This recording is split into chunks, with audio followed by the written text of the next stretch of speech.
सुर में गाना सीखिए पाधानीसा ऐप के साथ। AI powered personal music teacher from Saregama.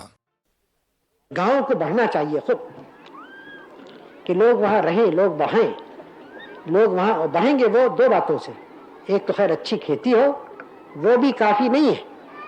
उस खेती के साथ गांव में छोटे छोटे कारखाने बने तब, और जमीन पे जितने लोग काम करते हैं वो कुछ उसमें से बहुत सारे कारखाने की तरफ जाएं, क्योंकि हमारे जमीन पे लोग जरूरत से ज्यादा हैं, बहुत ज्यादा, उनकी आवश्यकता नहीं है जमीन पर। और भी लोग जमीन मांगते हैं, कहाँ से आए, जमीन है नहीं इतनी। तो ये तो है नहीं कि जमीन से निकाल दें लोगों को, लेकिन उसी जमीन पर रह के उनको काम मिलना चाहिए। और वो काम ऐसे ही हो सकता है, कुछ कारखाने ऐसा काम रहे, वही गांव में हो। एक परिवार में कुछ लोग खेती करते हैं, कुछ लोग करते हैं कारखाने चलाते हैं, उनकी आमदनी दुगनी चौगनी होती। अक्सर ये चर्चा होता है आजकल कि जमीन किसी के पास फर्ज करो 30 एकड़ से ज्यादा ना हो, जो भी मुकर्रर करें, और इसमें कुछ लोग शिकायत करते हैं। लेकिन सब बातें सोच के हमने ये बात निश्चय की कि अलग अलग प्रदेशों में अलग अलग है कि ज्यादा जमीन किसी के पास ना हो। पहले तो आप जानते हैं वो जमींदारी प्रथा अलग की, जागीरदारी अलग की, ताल्लुकदारी अलग की, क्योंकि वही बात थी, उसमें हो जाती थी कि एक तो उससे हानि होती थी हमारे सारे समाज के बढ़ने में, और सब में विशेष ये कि विचार गलत पैदा करती थी। विचार यही, वो राजा कुछ काम न करे, जमींदार कुछ काम न करे, वो लगान पे रहे, ये गलत विचार है।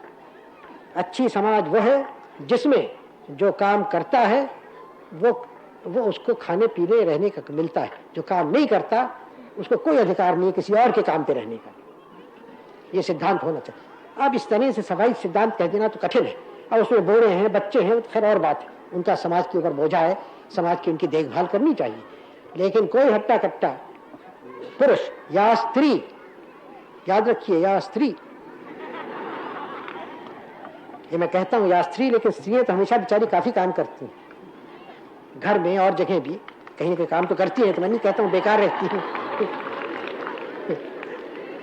तो हरेक को कम से कम अपनी मेहनत से अपने लिए तो कमाना है। जितना हर एक आदमी खाता पीता, कपड़े पहनता है, घर लेता है, यानी समाज के धन को वो खा जाता है, तो पैदा कितना करता है? अगर जितना वो खाता पीता है उससे अधिक कमाता है तो किसी और को कमाया खाता है, जाहिर है। इसके माने एक चोरी करता है दूसरे के हिस्से की। अगर वो खुद कमाता अधिक है और उससे खाता कम है तो वो समाज के लिए बच जाता है, और इसी से समाज बढ़ती है। तो खैर, ये मैंने आपसे कहा कि हमें अपनी धन दौलत बढ़ानी है, तभी गरीबी जाएगी। खुशामद से, भीख मांगने से तो नहीं। वो जमीन से हम पैदा करें धन या कारखाने से करें, दोनों से करें। और हमारे सामने प्रश्न है कैसे करें कि आजकल के जो तरीके विज्ञान ने सिखाए हैं, आज नहीं 100 बरस, 150 बरस, 200 बरस से चलते आते हैं, नई नई बातें निकलती हैं, हम भी सीखेंगे। और हम खाली उनकी वो बातें नहीं सीखेंगे, हम उसमें नई नई बातें अपनी तरफ से भी निकालेंगे। तब भारत बढ़ता है, तब हम यहाँ की गरीबी के प्रश्न को हल कर देते हैं। There are times in the life of every nation when all its energies and resources must be devoted to the achievement of a great aim, and when faith in this aim has to be consciously reaffirmed. We have armies in the field, we have men who are bravely risking their lives and performing feats of valor. Their dedication is unconditional. They do not ask questions. It is for us to assure them that we are with them heart and soul, and just as we honor their great sacrifices, we shall see that they are honored by posterity when we are called to account for all that we have thought and done. This war in which we are engaged today is none of our seeking. It has been forced upon us. We have done as much as any people could to stand by our national commitment to peace. We have desired peace with all our heart and worked for it with all our strength. We wish no one ill. We covet not an inch, yes, not an inch of anyone's territory. But we cannot surrender the principles on which our state, our whole idea of a common life is based. And this is indeed what we are being asked to do. For Kashmir is not only a part and a lovely part of India, but its being a part of India represents a noble principle, not only for our culture, but for the culture of mankind. There were dark days in our life when the demand for partition of the country appeared as an ominous precondition for our independence. Its monstrous implications were ignored by its advocates.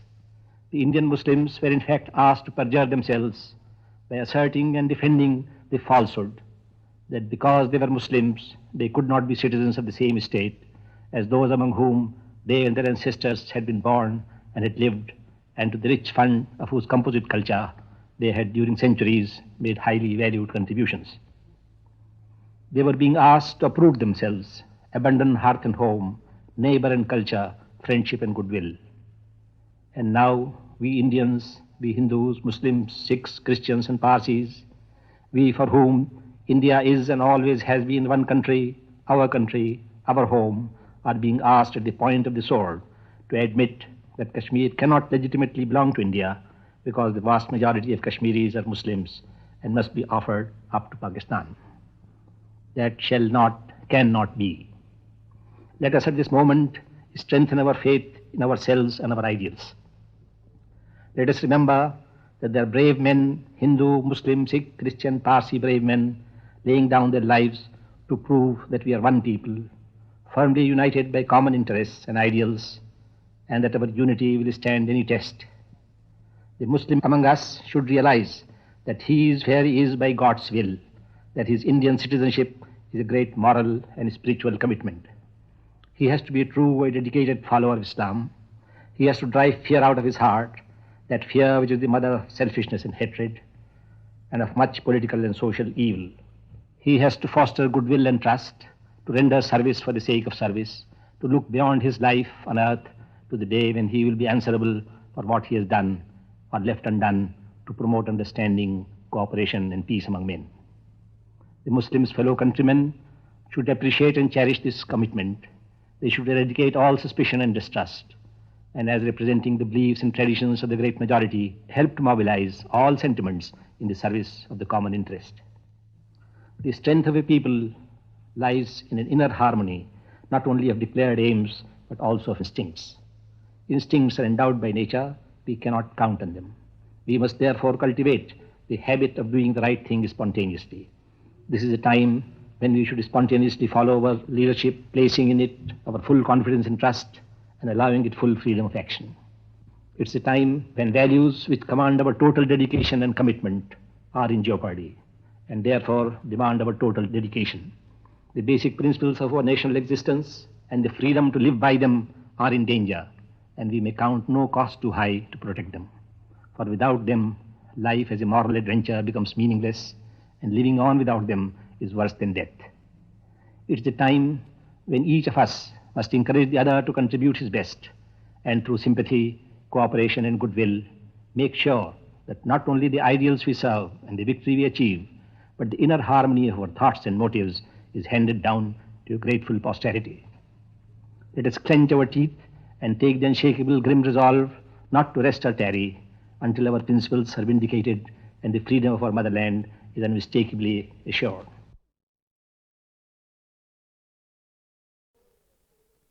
करोड़ों लोग जो भारत में रहते हैं, उनका मन, उनका काम का तरीक़ा, उनका रहन सहन बदलना ये बड़ी कठिन बात है, हो रहा है। और इसीलिए सबसे बड़ी बात हम समझते हैं इस वक्त शिक्षा है।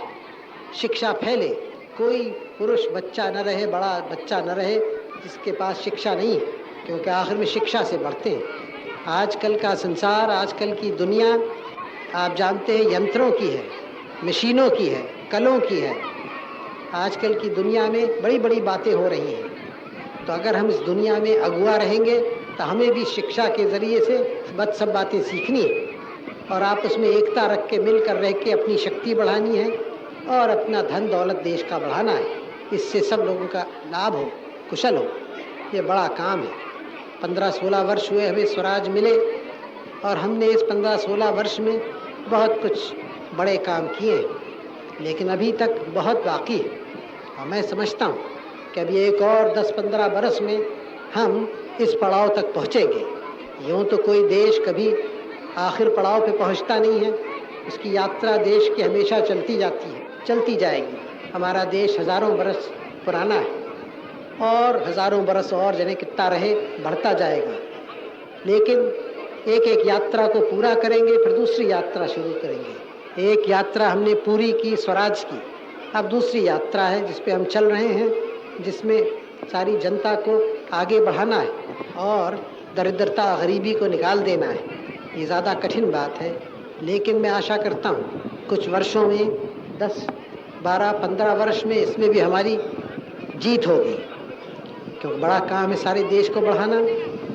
लेकिन ये जब ही होगा जब हमारे परिश्रम से होगा।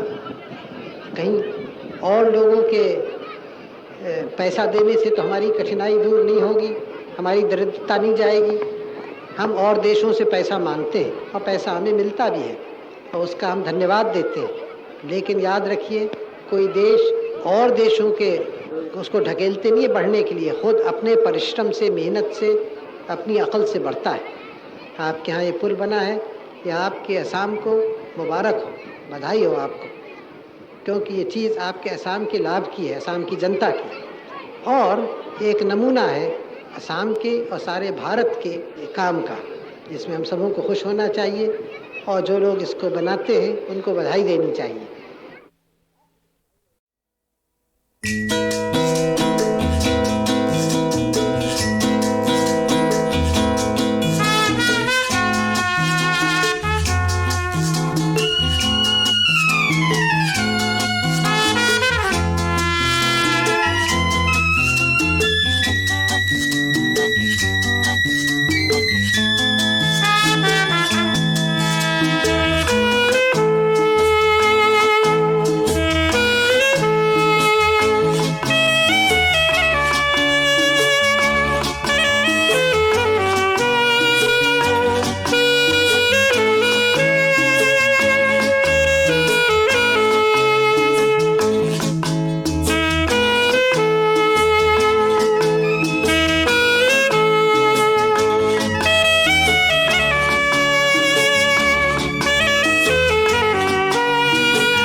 एक दिन बचपन जवानी, 2 दिनों की बात है, 4 दिन की चांदनी और फिर अंधेरी रात है, 2 दिनों की बात है।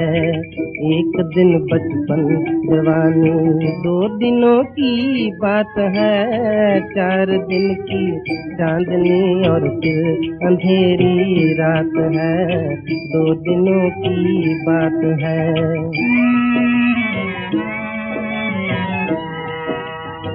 काल चक्र चल रहा है, समय तुमको छल रहा है, काल चक्र चल रहा है, समय तुमको छल रहा है, तुम समझते बढ़ रहे हो, दिन तुम्हारा ढल रहा है, जीत समझे तुम जिसे वो हर तरह से मात है, 4 दिन की चांदनी और फिर अंधेरी रात है, 2 दिनों की बात है।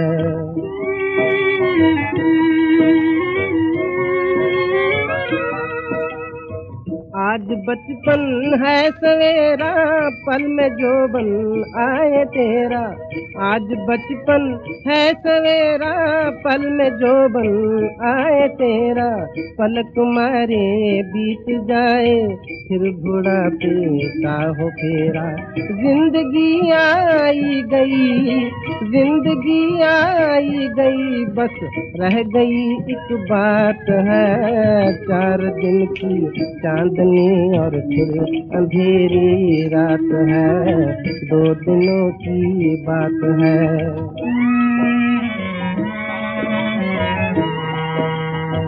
ये जीवन है बहता पानी और माया आनी जानी, ये जीवन है बहता पानी और माया आनी जानी, नाशवान सब कुछ है भाई, नेकी तेरी रहे निशानी, बांट दे जग को खुशी की, बांट दे जग को खुशी की, जो मिली सौगात है, 4 दिन की चांदनी और फिर अंधेरी रात है, 2 दिनों की बात है, 2 दिनों की बात है।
अभी इस कृष्णा नदी के उस पार मैं था और वहाँ एक शुभ काम किया, शिलान्यास किया।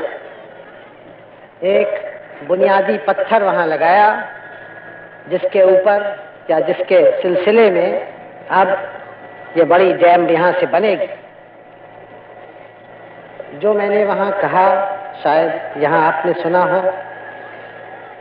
वहाँ खड़े होकर और इस जगह को देखकर मेरे मन में अनेक विचार आए, तरह तरह के ख्यालात आए, पुराने और नए।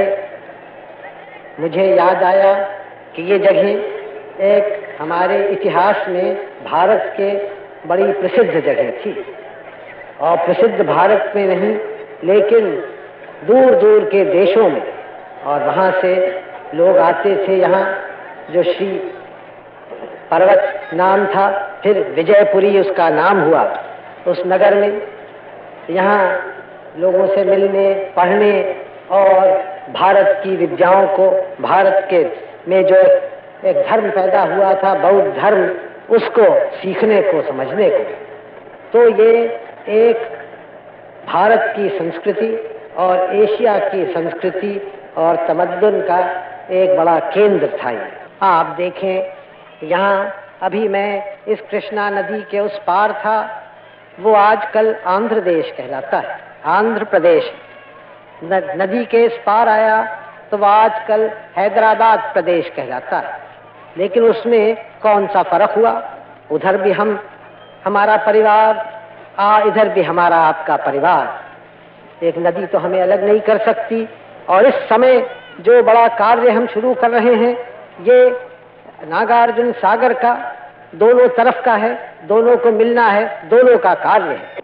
इसी तरह से इस काम को हम एक दूसरे के सहयोग से कर सकते हैं। अलग अलग करें तो काम ठीक नहीं हो। इसी तरह से भारत भर में जो बड़े बड़े कार्य हो रहे हैं, वो सब एक दूसरे के सहयोग से हों, क्योंकि सारा भारत आपका है। आपका खाली ये जिला और हैदराबाद प्रदेश नहीं या आंध्र देश नहीं, आपका तो सारा भारत है, आपका और मेरा। हम अपने इस बड़ी जायदाद को, बड़ी विरासत को कम क्यों करें, थोड़ा क्यों करें? हिमालय से लेके कन्याकुमारी तक ये भारत आप सबों का है, और हिमालय से लेके कन्याकुमारी तक और सब दक्षिण और उत्तर सब मेरा है। और हम आपके हैं, आप हमारे हैं। हम एक बड़ा परिवार है इस देश में। थोड़ी देर के लिए हम अपने अलग अलग प्रदेशों को भूल जाएं। मैं उत्तर प्रदेश का रहने वाला, या आप इधर के दक्षिण में रहने वाले, और हम सोचें कि हम सब इस महान देश भारतवर्ष के रहने वाले हैं। दुनिया में हमारा आदर होता है तो इसलिए कि हम भारतीय हैं, इसलिए नहीं कि मैं उत्तर प्रदेश से आया और आप हैदराबाद या आंध्र से आए। भारत का नाम है, और जो भारत का नागरिक है उसका इसलिए आदर है कि भारत से वो आता है। हम और आप यहाँ जो आज जमा हैं, ये एक पवित्र स्थान है, पाक जगह, क्योंकि यहाँ हमारे बुजुर्गों ने हजारों बरस हुए बड़े बड़े विचार किए, बड़े बड़े कार्य किए, और उनके विचार दुनिया में फैले। यहाँ एक बड़ी विद्यापीठ थी, उसके आचार्य नागार्जुन अध्यक्ष थे। उनका नाम अब तक प्रसिद्ध है, और उनका नाम भारत में नहीं, चीन और जापान में और तिब्बत में, इन देशों में प्रसिद्ध है। शायद आप और हम तो भूल भी गए हों, लेकिन और देशों में अब तक उनका नाम मशहूर है, प्रसिद्ध है। इतने महापुरुष वो थे। तो हम एक पवित्र स्थान पर है, और यहाँ एक नगर था जिसका उस समय नाम विजयपुरी था। उस समय के जो बड़े राजा लोग थे उन्होंने बनाया था। तो नाम भी एक सुंदर नाम है, और जो काम हम आज कर रहे हैं वो भी एक विजय का काम है। जनता की विजय, जनता की भलाई, उनकी दुख दूर हो, तो इससे बड़ी विजय क्या हो सकती है। मैं आशा करता हूं कि फिर से यहाँ एक नगर बसेगा इस बड़े सागर के आसपास, जो सागर बनने वाला है, और शायद उचित हो, मुनासिब हो अगर उस नगर का नाम भी आप विजयपुरी रखें। आज विजयपुरी मैंने आपसे कहा, किस बात के ऊपर विजय? पहले राजा महाराजा लोग एक दूसरे से लड़ाई लड़ते थे, अब भी बड़े बड़े देश एक दूसरे से लड़ाई लड़ा करते हैं, लेकिन आप जानते हैं कि हमारा ध्येय यह है कि हम कोई लड़ाई न लड़ें, शांति से चलें। लेकिन एक लड़ाई हम लड़ेंगे, किसी देश से नहीं, किसी कौम से नहीं, किसी पुरुष से नहीं, लेकिन एक महायुद्ध हम लड़ना चाहते हैं हमारे देश की दरिद्रता से और गरीबी से। तो ये जो यहाँ विजयपुरी हो, वो एक विजय की निशानी हो कि इस लड़ाई में जो देश की दरिद्रता से हम लड़ें, कि उसको दबाएं, उसको हराएं और उसको इस देश से निकाल दें।